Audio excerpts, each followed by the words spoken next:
91,6 Prodo FM Palembang, teman terbaik kamu. Assalamualaikum warahmatullahi wabarakatuh. Selamat sore teman Pro 2 dimanapun kamu berada. Berjumpa kembali di Ensiklopedia Ramadan untuk edisi hari ini Kamis 28 Maret 2024. Dan tentunya untuk sore hari ini kita telah kehadiran narasumber kita untuk sore hari ini yaitu Kakak Muhammad Septiadi ya, benar ya. Halo, apa kabarnya Kak? Alhamdulillah sehat. Alhamdulillah. Masih puasa ya, ini kita ke 17 ya? Ke-17 Ramadan.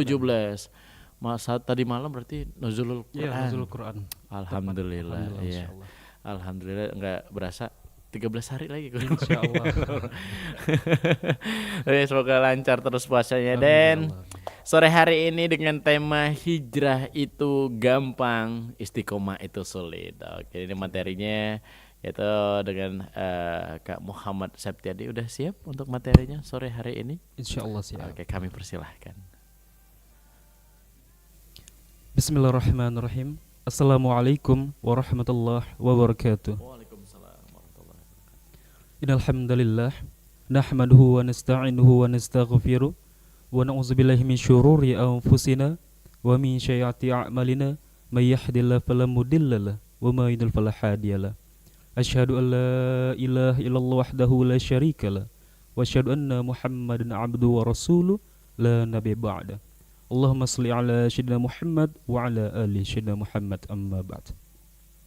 Subhanal malikil quddus subhanatil mulki wal malakut subhanatil zati wal azamati wal hibati wal qudrati wal sultan wal kamal wal jamal wal jalal wal kibriyati wal jabaru wala yamutu wala yafutu abada.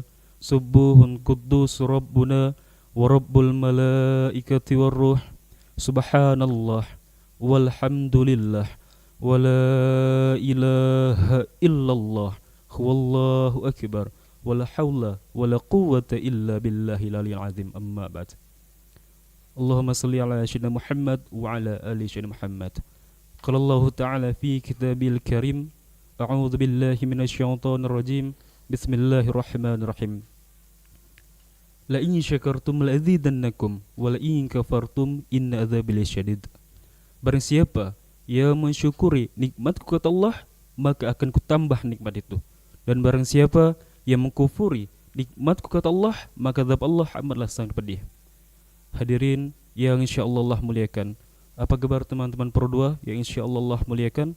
Semoga senantiasa selalu dalam naungan Allah Subhanahu wa taala, senantiasa dalam penjagaan Allah Subhanahu wa taala, dan senantiasa pula Allah berikan kebaikan demi kebaikan yang di dalamnya terdapat kebahagiaan untuk diri kita semua. Amin insyaallah. Satu kalimat penting yang sering saya sampaikan sebelum saya ingin berbicara adalah apa? Kalimat nasihat daripada kitab Al-Mahfuzat yang berbunyi unzur maqala wala tanzur man qala. Lihatlah apa yang dikatakan, jangan melihat siapa yang mengatakan. Hadirin yang insyaallah Allah muliakan, amin. Sebelumnya mohon maaf, yang berbicara ini tidak lebih baik dari mendengar. Itu dulu harus dipahami. Kita semua adalah orang-orang yang sedang berproses. Ke arah mana? Ke arah yang Allah ridha. Di mana di sana ada berkah, di mana di sana ada kebahagiaan, sehingga apa? Kafah menjadi cita-cita mulia dan cita-cita utama bagi kita semua. Amin insyaallah. Hadirin yang insyaallah Allah muliakan. Alhamdulillah, pada kesempatan yang sangat luar biasa ini kita harus senantiasa untuk bersyukur pada Allah Subhanahu wa taala. Seperti ayat yang sudah saya kutip di awal tadi, la in syakartum la azidannakum wa la in kafartum inna adzabi lasyadid. Barang siapa yang bersyukur nikmatku kata Allah, maka akan kutambah nikmat itu. Dan barang siapa yang mengkufur nikmatku kata Allah, maka azab Allah amatlah sangat pedih. Hadirin, kita harus tahu dan paham bahwasanya dunia ini hanya tempat persinggahan saja, semata-mata hanya tempat persinggahan. Sejalan dengan hadis riwayat Muslim, Rasulullah SAW bersabda, ad-dunya sijnul mu'min wa jannatul kafir. Dunia ini penjara buat orang-orang mukmin dan surga buat orang kafir. Oleh karena itu teman-teman, saya menasihati diri saya sendiri dan juga teman-teman sekalian agar tidak terlalu risau akan suatu hal-hal yang ada di dunia ini. Apabila kita mengetahui dan memahami semua konsep-konsep dalam agama Islam, insya Allah dalam menjalani kehidupan dunia kita akan tentram, kita akan damai, kita akan tenang. Karena kita tidak risau untuk urusan dunia, untuk urusan besok. Karena apa teman-teman? Kita tidak akan lama menetap di dunia ini. Hidup adalah perjalanan dan kita punya tujuan. Salah satunya adalah apa? Ya, mengabdi pada Allah Subhanahu wa taala. Mengabdi, sebenar-benarnya mengabdi pada Allah Subhanahu wa taala dengan menjalankan setiap apa-apa yang Allah turunkan dalam syariat Allah Subhanahu wa taala dan menjauhkan setiap apa-apa yang Allah larang. Karena kita paham teman-teman, Allah melarang sesuatu pasti itu buruk untuk kita. Dan Allah memerintahkan sesuatu pasti itu baik untuk kita. Apa contohnya? Salat. Ya. Kalau kita berbicara tentang salat teman-teman, salat adalah tiang agama. As-salatu im'aduddin. Salat adalah tiang agama. Begitu sangat pentingnya yang nama salat ini. Sehingga di yaumil akhir nanti, perkara yang pertama akan dihisab, perkara yang pertama kali diminta pertanggungjawaban, perkara yang pertama kali akan dipersoalkan adalah perkara apa? Adalah perkara salat. Awalu ma yuhasabu bil abdu yaumal qiyamati salat. Pokok pertama yang akan dipersoalkan, yang akan dipertanyakan, yang akan diminta pertanggungjawaban adalah perkara salat. Jika salatnya baik, maka baik pula seluruh amal kebaikan yang pernah ia lakukan semasa hidupnya. Namun sebaliknya, jika salatnya buruk, maka buruklah pula seluruh amal kebaikan yang pernah ia lakukan semasa hidupnya. Apa hukum meninggalkan salat? Hukum meninggalkan salat adalah dosa teman-teman. Kita tahu, kita paham. Hukum meninggalkan salat adalah dosa dan dosa besar, apalagi meninggalkan salat wajib, teman-teman sekalian. Awas, hati-hati. Lihat baik-baik. Orang yang meremehkan salat saja digambarkan oleh Quran, disebut munafik oleh Quran. Tepatnya neraka jahanam, teman-teman. Apalagi ada orang yang meninggalkan salat dengan sengaja tanpa uzur yang jelas. Orang munafik digambarkan oleh Quran dalam Quran surah An-Nisa ayat 142, posisi sebelah kiri bagian bawah Allah mengatakan, Innal munafiqina yuhadi'unallah wa huwa hadi'um wa idza qaumu illa salati qaumu kusala. Sungguh orang-orang munafik itu berusaha untuk menipu Allah. Bagaimana menipu Allahnya? Dia berusaha menipu Allah padahal sebetulnya ia sedang menipu dirinya sendiri. Bagaimana caranya? Kalau sholat malas-malasan, kalau sholat lalai. Nih ya Allah, saya mau sholat. Fisiknya kelihatan sholat, tapi sebetulnya ia enggan untuk menunaikannya. Menipu kan begitu. Kita lihat, datang ke masjid, Allahu Akbar, begitu orang lain takbir, tiba-tiba tas orang diambil, tiba-tiba handphone orang diambil. Jadi pura-pura baik di hadapan kita, padahal sebetulnya ia mengerjakan sesuatu yang tidak kita sukai, teman-teman. Ini kan yang disebut oleh munafik oleh Quran. Dia mengerjakan sesuatu yang tidak sukai di belakang kita. Di depan kita dia baik, dia mengerjakan apa yang Allah perintahkan. Tapi di belakang kita dia menjadi sosok yang munafik, yang dibenci oleh Allah Subhanahu wa taala. Yang mana orang munafik digambarkan oleh Quran dan Allah sematkan di dalam Quran. Allah tegaskan di dalam Al-Quran, dalam Quran surah An-Nisa 140, posisi sebelah kanan bagian atas, Allah mengatakan, Allah menegaskan dalam ayat ini. Qala Allah Ta'ala fi kitabil karim. A'udzubillahi minasyaitonir rajim. Bismillahirrahmanirrahim. Innallaha jami'ul munafiqina wal kafirina fi jahannam jami'an. Sungguh Allah Subhanahu wa taala akan mengumpulkan orang-orang munafik dan orang-orang kafir di neraka jahanam. Lihat, orang yang munafik saja meremehkan salat masih celaka, teman-teman. Tempatnya neraka jahanam. Apalagi ada orang yang meninggalkan salat dengan sengaja tanpa uzur yang jelas. Kira-kira akan Allah tempatkan di mana orang semacam ini? Mungkin teman-teman masih ingat dengan sirah Nabawi, dengan sejarah ada seorang kaum munafikun di zaman Rasulullah SAW. Dia sholat berada tepat di belakang Nabi Muhammad SAW. Tapi begitu sholat, dia menjadi sosok yang sangat luar biasa munafik di belakang Nabi Muhammad SAW. Siapa itu? Ya, Abdullah bin Ubay bin Salul. Abdullah bin Ubay bin Salul, Rasul munafiqina fi Madinah. Rasul munafiqina fi Madinah. Tokoh munafik di Madinah kala itu, teman-teman. Abdullah bin Ubay bin Salul kalau sholat berada tepat di belakang Nabi Muhammad SAW. Tetapi begitu sholat selesai dan Rasulullah SAW keluar dari masjid, Abdullah bin Ubay bin Salul mulai memprovokasi teman-temannya dengan mengatakan Muhammad SAW hanya cari mukas saja. Muhammad SAW hanya cari pengaruh saja. Gara-gara dia kita menjadi terpecah belah. Nauzubillah min zalik yang dilakukan oleh Abdullah bin Ubay bin Salul, yang mempresentasikan ciri-ciri orang munafik, teman-teman. Oleh karena itu, hidup adalah pilihan.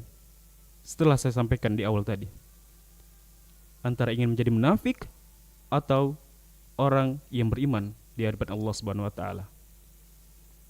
Karena ganjarannya, karena konsekuensinya, teman-teman, telah Allah tuangkan di dalam Al-Qur'an. Orang munafik sudah pasti akan masuk ke dalam neraka jahanam Allah Subhanahu wa taala.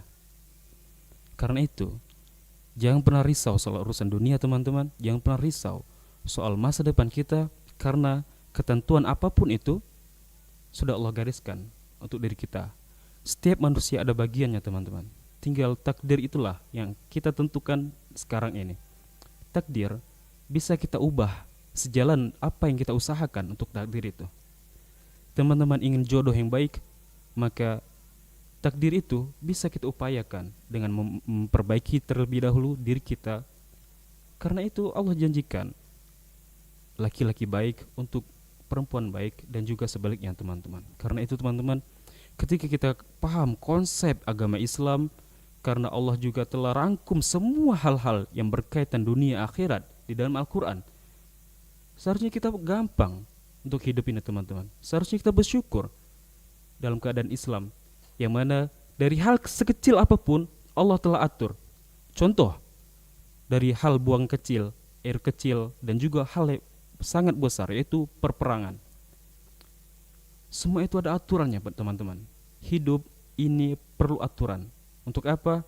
Agar kita selalu senantiasa teratur hidupnya, selalu senantiasa tertata hidupnya. Karena itu persiapkanlah dari sekarang, teman-teman, agar nanti suatu saat kita tidak tertatih-tatih dalam menghadapi hal-hal apapun yang tidak mengenakan secara lahir maupun batin yang Allah hadirkan nanti dalam hidup kita. Entah itu akan Allah kasih kebahagiaan dalam diri kita, entah itu akan Allah kasih kesulitan dalam hati kita. Karena itu persiapkan agar kita tidak tertatih-tatih, teman-teman. Percayalah, la yukallifullahu nafsan illa wus'aha. Allah Subhanahu wa taala tidak membebani suatu kaum dengan suatu persoalan di luar batas kemampuan kaum tersebut. Karena Allah tahu kualitas hambanya. Setiap kesulitan sudah jelas, sudah tentu sesuai porsi daripada hamba-hambanya. Karena itu tenang saja, teman-teman. Setiap permasalahan, setiap persoalan yang tidak mengenakan secara lahir maupun batin yang hadir dalam kehidupan kita, Allah bersama kita. La tahzan, innallaha ma'ana. Jangan bersedih, teman-teman. Jangan risau. Allah senantiasa bersama kita. Kembali lagi pada topik pembahasan, teman-teman. Perihal hijrah itu gampang sekali, akan tetapi istiqomah sangat sulit. Ketika kita ingin berbicara tentang pengalaman, teman-teman, kenapa saya mengangkat judul ini? Ya, benar. Ini sejalan apa yang saya alami sejauh ini. Hanya sekedar untuk hijrah saja sangat gampang, teman-teman. Akan tetapi ketika kita mulai hijrah dan mulai memfokuskan diri, yang mulai membentuk prinsip diri untuk istiqomah di jalan Allah Subhanahu wa taala, ujiannya tidak gampang, teman-teman. Sangat-sangat sulit untuk istiqomah itu. Kita gampang saja untuk hijrah. Hari ini berpakaian yang tidak tertutup, besok langsung berpindah berganti pakaian dengan pakaian yang lebih tertutup, dengan pakaian yang sejalan dengan syariat Allah Subhanahu wa taala. Tetapi ini bukan soal pakaian, teman-teman. Hijrah itu bukan soal pakaian, tapi hijrah itu soal qalbu, soal hati yang harus tertanam untuk mengabdi kepada Allah Subhanahu wa taala dengan menjalankan kehidupan ini dengan sesuai dengan syariat Allah Subhanahu wa taala. Karena itu istiqomah itu sulit. Dan hal ini bukan cuma saya yang mengalami. Para ulama pun mengakui hal demikian. Istiqomah yang sangat sulit. Persoalan hijrah gampang, teman-teman, gampang sekali. Tapi ini bukan soal pakaian. Islam bukan soal pakaian. Itulah kenapa kalau teman-teman ingin belajar Islam secara kafah, belajarlah dengan Islam secara langsung. Jangan belajar dengan Muslim. Faham kan teman-teman? Karena apa? Karena Muslim tidak merepresentasikan secara langsung 100% nilai-nilai Islam yang ada sejalan dengan hadis Rasulullah SAW ataupun juga Al-Quran. Al-Quran yang karim, Al-Quran yang mulia, teman-teman. Karena itu, sering saya sampaikan pada teman-teman bahwasanya hijrah juga merupakan bentuk perjuangan. Apa sih makna hijrah? Apa sih? Pindah. Kemana? Kalau saya berbicara tentang teman-teman kampus, seringkali kalau berbicara tentang hijrah, iya, secara bahasa makna hijrah adalah pindah. Tapi kemana? Dari tempat kos yang mahal menuju tempat kos yang murah, kan begitu? Akan tetapi teman-teman, kalau kita berbicara tentang hijrah, hijrah adalah hidup jangan pernah menyerah. Itu hijrah. Saya ulang sekali lagi. Apa makna hijrah? Hidup jangan pernah menyerah. Itu hijrah. Bukan arti yang dimaknai dalam bentuk syirah. Bukan arti yang dimaknai dalam bentuk syariat. Bukan arti yang dimaknai dalam bentuk hakikat. Ini secara bentuk akal-akalan. Kenapa? Kita diberi Allah Subhanahu wa taala akal. Ini perlu difungsikan dengan sebaik-baik mungkin. Karena itu, menurut orang bodoh ini hijrah adalah apa? Hidup jangan pernah menyerah. Kita lihat junjungan kita Nabi besar Muhammad sallallahu alaihi wasallam. Asbab hijrah, kemuliaan, kebesaran, keagungan bisa kita rasakan sampai sekarang ya teman-teman. Akan tetapi ketika berbicara tentang sekarang yang mana? Sekarang ini kan mohon maaf lahir batin, kejayaan Islam hanya ada dalam sirah, ya. Kejayaan Islam hanya ada dalam cerita. Ya saya pribadi memandangnya seperti itu. Di negeri kita tercinta ini, Indonesia, yang mana mayoritas penduduknya beragama umat Islam, kalau boleh jujur, mana kejayaan Islam yang hakiki? Kita berbicara tentang sirah, kita berbicara tentang sejarah. Kan 2 kali hijrah. Pertama kemana? Ke Habasyah. Siapa yang hijrah? Yang hijrah adalah penduduk-penduduk yang lemah, yang beriman pada Allah Subhanahu wa taala demi menjaga keimanan akidah kepada Allah Subhanahu wa taala, mereka berani hijrah. Yang kuat-kuat menetap di kota Mekah. Akan tetapi ketika periode kedua ke Madinah, justru yang hijrah itu adalah apa? Siapa? Ya, sekelompok orang-orang yang kuat. Yang lemah menetap di kota Mekah. Yang lemah ini contohnya anak-anak, wanita, ibu-ibu, wanita-wanita hamil, mereka menetap di kota Mekah. Yang hijrah, yang kuat-kuat berangkat menuju ke Madinah. Karena khawatir akan penekanan, penindasan, dan segala macam bentuk yang tidak mengenakan secara lahir maupun batin, mereka pergi hijrah. Lihat, para Rasul SAW bersama sahabat hijrah ke kota Madinah, disambut dengan kaum Ansor. Disambut dengan apa? Disambut dengan apa? Tala'al badru alaina min saniyatil wada wal jaba syukru alaina mata'al lillahina ayyuhal mab'usu fina ji'ta bil amril mutal tala'al badru alaina min saniyatil wada wal jaba syukru alaina mata'al lillahida. Ini teman-teman, kalau kita ngomongin Rasul sallallahu alaihi wasallam, malu teman-teman. Kita seringkali menganggap bahwa perjuangan kita ini sudah hebat, sudah luar biasa. Akan tetapi kita ingat, kalau kita memandang para sahabat Rasul, mereka tidak pernah mengenyam sekolah ibtidaiyah, tidak pernah mengenyam tsanawiyah, tidak pernah mengenyam aliyah, tapi mereka menjadi manusia yang sangat luar biasa. Akan tetapi ketika kita melihat diri kita yang sekarang ini, Sampai sekarang urusan maksiat teman-teman nggak beres-beres kita kerjain. Malu nggak sama Rasul? Tepat pada hari ini 17 Ramadan teman-teman, bertepatan malam semalam ya nuzul Quran. Kalau kita mandang Rasulullah SAW dalam tanggal 17 Ramadan ini pun diperingati dengan perang Badar kala itu, perang yang membawa kebangkitan umat Islam. Kalau kita mandang Rasulullah SAW, beliau telah berkorban segala-galanya untuk kita. Beliau pernah sholat di depan Ka'bah, lalu ditaruh di punggung Nabi ari-ari ontah, lagi sujudnya, sehingga darah dan kotoran mengalir ke wajah Rasulullah SAW. Sahabat gak ada yang bisa bertindak. Darah itu mengalir ke wajah manusia yang paling dicintai Allah Subhanahu Wa Taala. Datang putri Fatimah mendorong ari-ari ontah itu. Seperti itu Rasulullah SAW. Pada perang Badar, tatkala umat Islam diserang bala tentara yang besar jumlahnya, 1000 tentara melawan 313 orang, yang mana umat Islam kali itu tidak ada persiapan untuk perang. Di suatu malam, di suatu tenda, para sahabat semua tidur. Rasulullah SAW sholat, berdoa, memohon, minta kepada Allah. Buat siapa? Buat kita umatnya. Rasulullah SAW mengangkat tangannya dan mengatakan dalam doanya, Allahumma intuhlakanil soba antun batil ardi ba'dal yaum. Ya Allah, jika kelompok ini kalah, hancur, engkau tidak akan lagi disembah di muka bumi ini. Gak akan ada umat Islam di Indonesia ini. Kita gak akan berada di kejayaan Islam pada saat ini.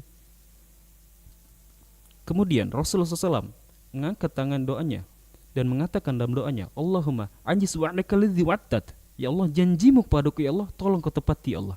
Janjimu kepadaku ya Allah, tolong kau tepati ya Allah. Lihat, sebenarnya Rasul tahu Allah pasti bakal bantu pada perang Badar itu. Allah pasti akan datangkan pasukan-pasukan malaikat untuk menghabisi pasukan Quraisy yang jumlahnya 1000 lebih itu. Akan tetapi itu bentuk kecintaan Allah, itu bentuk kecintaan Rasulullah SAW terhadap para umatnya. Kita lihat, cinta gak Rasulullah SAW kita? Ayo deh, tengokin teman-teman yang belum dapat hidayah. Umur di tangan Allah, kesempatan di tangan Allah. Jibril alaihissalam turun kepada Rasulullah SAW mengatakan, Ya Rasulullah, barang siapa dari umatmu, dia melakukan dosa, dia melakukan keburukan, tapi dia beriman pada Allah 1 tahun sebelum ia meninggal, dia minta ampun kepada Allah, Allah akan ampuni segala dosa-dosanya. Apa kata Rasulullah SAW? Aduh malaikat Jibril, jangan deh kelamaan. Kemudian kembali lagi malaikat Jibril menghadap Allah Subhanahu Wa Taala. Kemudian turun kembali, Ya Rasulullah, barang siapa dari umatmu, dia melakukan dosa, dia melakukan keburukan, 1 bulan sebelum ia meninggal, dia minta ampun pada Allah, Allah akan ampuni segala dosa-dosanya. Kemudian apa lagi yang dijawab oleh Rasulullah Sallallahu Alaihi Wasallam? Aduh malaikat Jibril, jangan deh, jangan kelamaan, umatku lalai. Kita lihat, cinta nggak Rasulullah sama kita? Sayang nggak Rasulullah sama kita? Kemudian malaikat Jibril kembali lagi menghadap Allah Subhanahu Wa Taala, turun lagi menghadap Rasulullah Sallallahu Alaihi Wasallam dan mengatakan, Ya Rasulullah Sallallahu Alaihi Wasallam, Allah Subhanahu Wa Taala bertitip salam untukmu. Barang siapa dari umatmu, dia melakukan dosa, dia melakukan keburukan, tapi dia beriman pada Allah Subhanahu Wa Taala 1 tahun, 1 bulan, 1 minggu, 1 hari, 1 jam, 1 menit, 1 detik, bahkan ketika ruhnya berbolak-balik di tenggorokan, dia tidak bisa mengatakan apapun, tapi matanya bersungguh-sungguh pada Allah, hatinya bersungguh-sungguh minta ampun pada Allah. Allah Subhanahu Wa Taala akan ampuni dosa-dosanya. Begitu sangat luar biasanya ampunan Allah. Tapi sayang, Allah gak pernah bosan ngampunin hambanya teman-teman. Tapi hambanya yang kadang-kadang bosan minta ampun pada Allah Subhanahu Wa Taala. Betul tidak? Saya rasa itu hal yang ada masih dalam diri kita sampai detik ini. Kita seringkali melalaikan kisahnya Allah Subhanahu Wa Taala. Pada Allah melihat apa yang kita kerjakan. Allah melihat teman-teman apa yang kita perbuat di kamar kita dengan keadaan sendirian. Teman-teman paham? Oleh karena itu teman-teman, saya ingin menyampaikan satu nasihat terakhir dari Habib Umar bin Hafiz yang pernah mengatakan, Ma qurbak min amri dakhalta fihi birabbik wa ma ab'adaka min amri dakhalta fihi binafsik. Apa-apa yang mendekatkanmu kepada suatu kebaikan, maka ketahuilah itu atas bantuan dari Allah Subhanahu Wa Taala. Akan tetapi, wa ma ab'adaka min amri dakhalta fihi binafsik. Apa-apa yang menjauhkanmu dari suatu kebaikan, maka ketahuilah bahwasanya itu bersumber atas dasar hawa nafsu yang ada dalam dirimu. Yumkin ilawalan teman-teman, semoga bermanfaat ya. Insyaallah kita akan bertemu lagi. Yumkin ilawalan, syukran kasyiran, barakallahu li walakum. Mohon maaf masih banyak kurang, banyak salah. Maaf lahir batin. Wassalamualaikum warahmatullahi wabarakatuh. Waalaikumsalam warahmatullahi wabarakatuh. Dan semoga bermanfaat buat teman berdua ya.